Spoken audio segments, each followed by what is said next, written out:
खबर का रुख करेंगे सिरोही के पिंजवाड़ा से। बड़ी खबर है, अज्ञात बदमाशों के द्वारा वाहनों पर पथराव जारी है।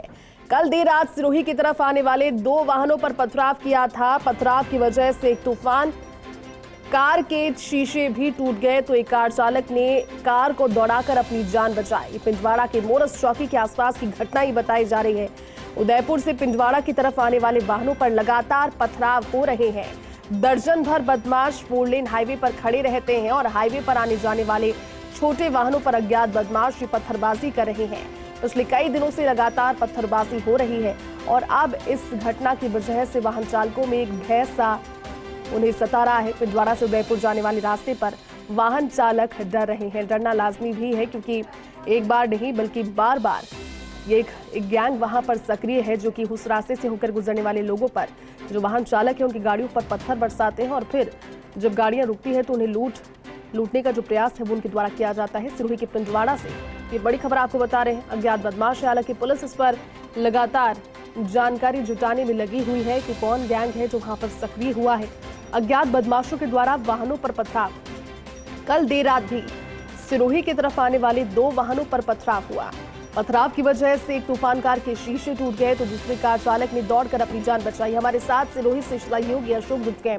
अशोक, वहां पर कौन ऐसा गैंग सक्रिय है जो कि लगातार, क्योंकि वाहन चालकों को काफी परेशानी और डर अब सताने लगा है। कल देर रात भी 2 पत्थरबाजी की घटनाएं हुई है।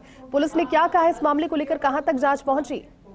जी जयदीप, बताना चाहूंगा ये जो पूरी घटना है वो उदयपुर से पिंडवाड़ा की तरफ जो आने वाला जो रास्ता है, जो आदिवासी जो ये रास्ता है बताया जा रहा है। साथ ही मैं बताना चाहूंगा कि ये जो उदयपुर का जो 4 लेन हाईवे है, जो मोरस टोल नाका और उसके आसपास जो आदिवासी जो बहुलात में लोग रहते हैं वो ये 4 लेन हाईवे पर आ जाते हैं और आने के साथ ही यहाँ पर पत्थरबाजी करते हैं। तो कल भी एक देर रात की घटना हुई है जहां पर एक तूफान कार के शीशे टूटे हैं। साथ ही एक जो कार चालक है उसने भी दौड़ के अपनी जान बचाई। और 2 दिन पहले भी ऐसी ही घटना हुई थी जिसमें एक जो तवेरा कार थी उस पर भी पत्थरबाजी हुई थी और पत्थरबाजी के कारण से उसका जो आगे वाला पूरा शीशा टूट गया था। लगातार यहाँ पथराव हो रहे हैं। साथ ही जो डीवाईएसपी पिंडवाड़ा है उन्होंने सख्ती से एक कल टीम बनाई है, अलग अलग टीमों का गठन किया है कि जिस प्रकार से जो यहाँ पर पत्थरबाजी की जो घटनाएं हो रही हैं उनके खिलाफ अंकुश लगाया जाए। तो कहीं ना कहीं अब पुलिस भी सतर्क हो गई है। पुलिस के सतर्क होने के चलते अब कहीं ना कहीं इन पत्थरबाजों पर अंकुश लगने का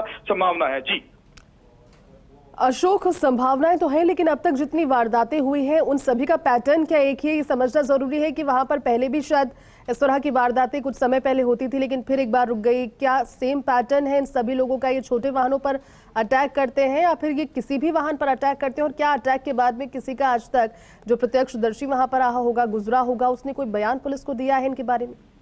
बिल्कुल, मैं जल्दी बताना चाहूंगा कि ये जो पैटर्न एक जैसा ही पैटर्न है जिसमें ये छोटे वाहन जो होते हैं, कार है या कोई तूफान गाड़ी है, या इस प्रकार से यहाँ से उदयपुर के सिरोही की तरफ जो गुजरती है उन पर ये आने जाने वाले जो वाहन है उन पर ये पत्थरबाजी करते हैं। करीब ये दर्जन भर लोग हाईवे पर खड़े हो जाते हैं। रात शाम ढलने के बाद में ये पत्थरबाजी करते हैं। पत्थरबाजी के कारण से जो ड्राइवर है वो अगर कार रोक देता है तो इनके ऊपर हमला भी ये लोग करते हैं। मगर जिस प्रकार से जो भय का जो वातावरण हो गया तो अब भय वातावरण होने के कारण से अब लोगों का आना जाना भी मुश्किल हो गया है कि शाम ढलते ही ये कब उदयपुर जाएं या उदयपुर से सिरोही आना हो या पिंडवाड़ा की तरफ आना हो। तो कहीं ना कहीं वाहन चालकों में भय का वातावरण हो गया। लेकिन अब पुलिस है, पुलिस इन पर नकेल कसने के लिए तत्पर है। जी बिल्कुल अशोक, उम्मीद करते हैं कि जल्द से जल्द खुलासा हो और ये सभी बदमाश गिरफ्त में हो, क्योंकि भय मुक्त वातावरण ये बना रहे हैं, लोगों को डरा रहे हैं। शुक्रिया पूरी जानकारी के लिए।